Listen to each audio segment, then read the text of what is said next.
So today I'm going to talk about the incentivized L2. So I want to set the expectation of this particular presentation here. So I'm not going to sell Metis, okay? So I don't think I need to sell it. I'm not going to sell any products, but really I want to tell everyone the journey of Metis, how Metis using Metis token as an incentivized tool to increase adoption of L2, and the technical challenges we have faced, the solution we implemented, and the ongoing challenges we're having right now as an infrastructure DAO and a community-driven community-driven infrastructure, and going forward. Hopefully this talk will give some ideas, some experience, and some lessons we learned. So when you start out a new infrastructure DAO, you won't repeat the same mistake, or you can even innovate further based on what we learned. So first, how Metis was established. So when Metis was first founded, we didn't start out with a layer 2. So layer 2 was actually not the first mission we had. The first mission we had is to promote this online and on-chain collaboration. So we found a lot of DAOs previous years were focusing so much on voting, so much on treasury management, but not so much on the business activities. There are a lot of things that business has to do, daily operations, including internal transactions, transactions across the DAOs, across different entities, basically, financial and non-financial, project delivery, all those things. Those are not really captured in the older DAO framework. Well, that's iterative development, right? So I understand that. So when we were looking at the DAO ecosystem, say, hey, there's a space we can get in. We can introduce more framework to promote on-chain business activities so that actual economic activity can happen on-chain more and replace the off-chain entities and all legal entities that we had to deal with the government and centralized power. Now, the problem quickly arose when we start to implementing that framework is that we don't have a strong enough infrastructure to support inexpensive and fast operations that businesses rely on every day in order to make their business model viable. And that's why Metis started out with a DAO vision, but we also start to focus on a layer 2 solution. So one biggest question we faced back then is, hey, how are we going to increase and promote the adoption of a layer 2 solution? Because there are so many layer 2 there. The first question we had, investors asked us and the community asked us, hey, this space is saturated. How are you going to compete with us? Well, incentivization is a very powerful tool. So when Metis token was invented, we had a very, very, very thorough discussion whether we're going to use Metis as a gas payment token on Metis network. So that was actually a hard debate. You can hear opinions from different sides. For example, right now, Optimum and Arbitron, they use Ether to pay the gas fees. And on Metis, we use Metis. The reason why we decide to use Metis is actually you can actually find evidence nowadays with adoption and the fast adoption of Andromeda, is that when people get into this ecosystem by purchasing Metis tokens, they're more incentivized to use your network.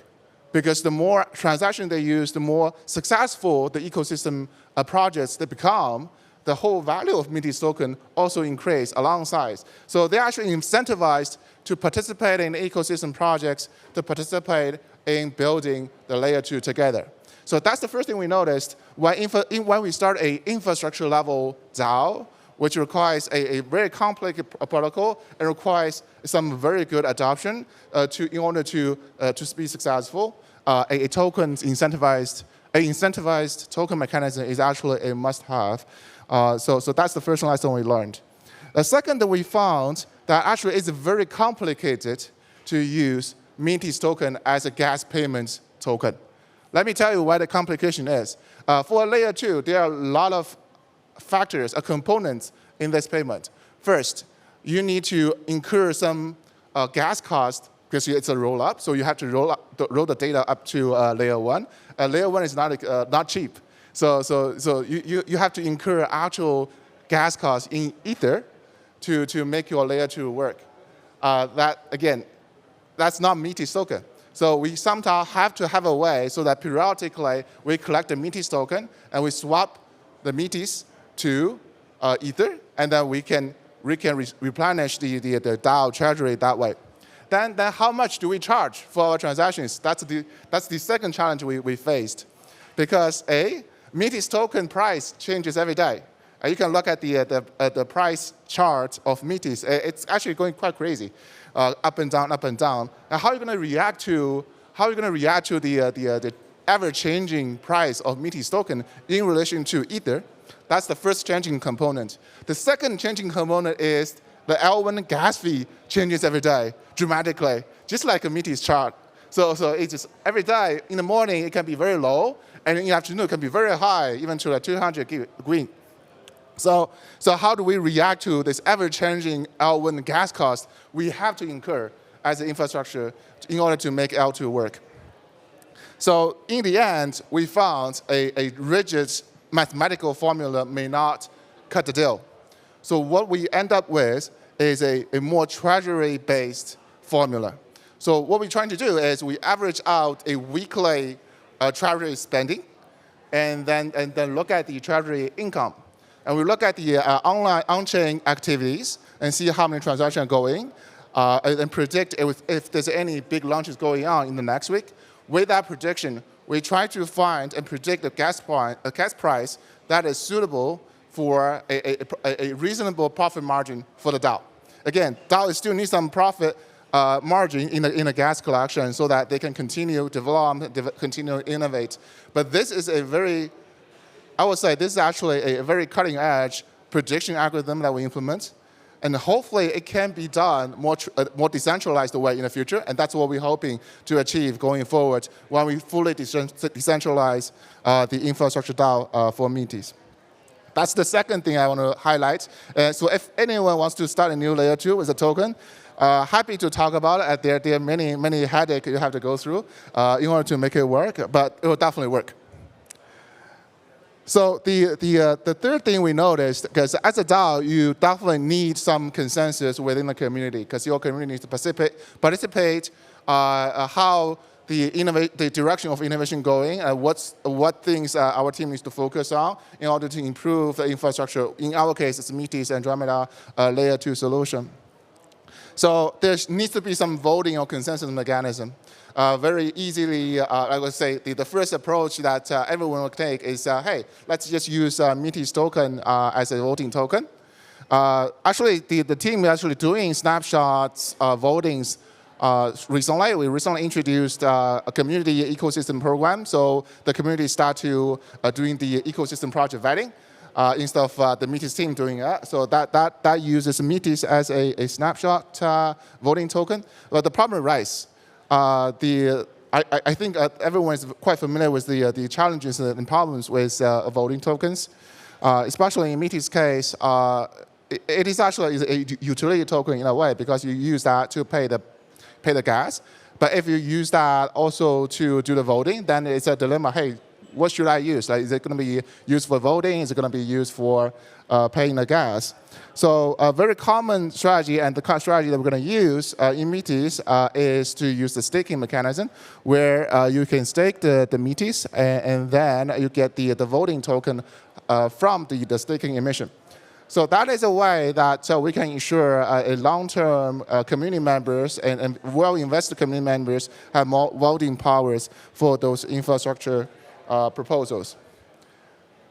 So the very important thing I do want to highlight is for infrastructure DAO, and the decision can make huge impact. For example, right now TVL for Metis Andromeda is around $400 million.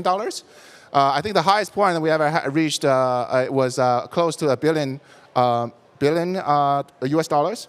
So that was a lot of money on the line. So if the first question I was asked, hey, is it safe to actually give the infrastructure level decision to a DAO, to a community?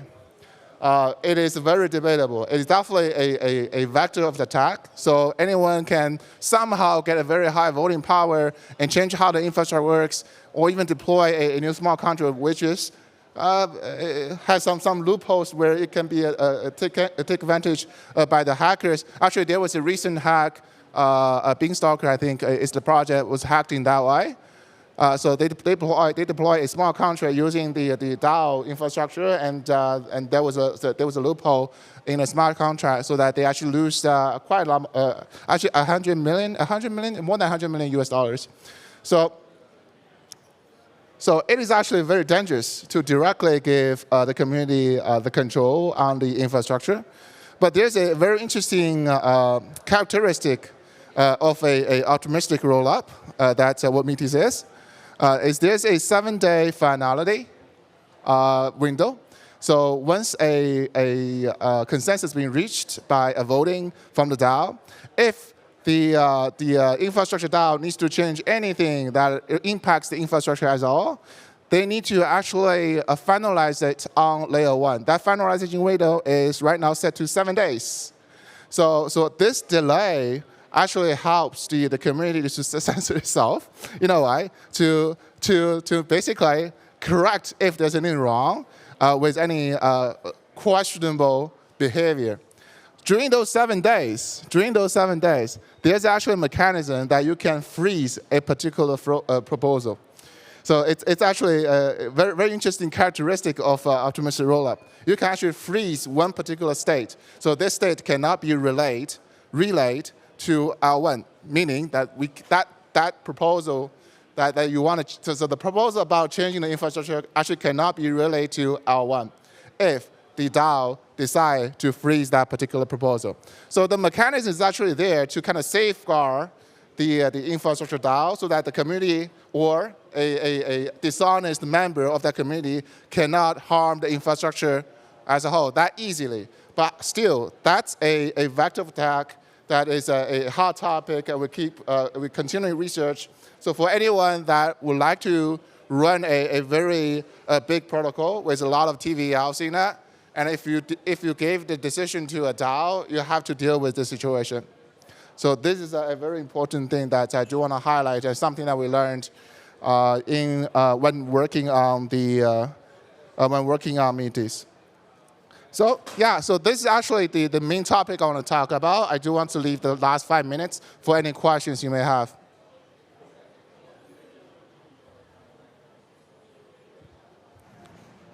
Here. Right there.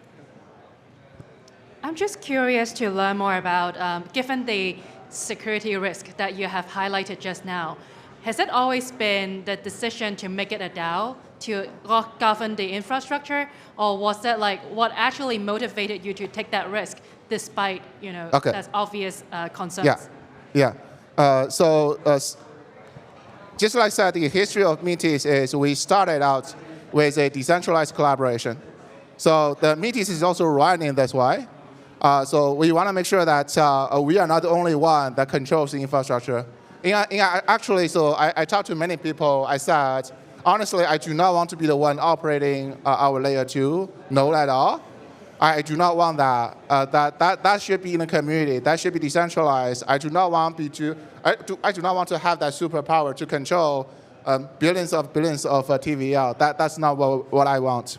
That's the overall vision that we have. But again, there are definitely a lot of things that we have to be very careful when giving the community. Again, it's a trustless community. There can be some bad players in the community. I hope there are not, but there can be. And for us to prepare our tech stack, our processes, and the whole voting infrastructure for those unfortunate events is what we're trying to focus on.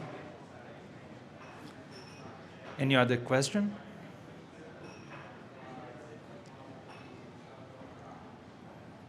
Great. Thank you very much.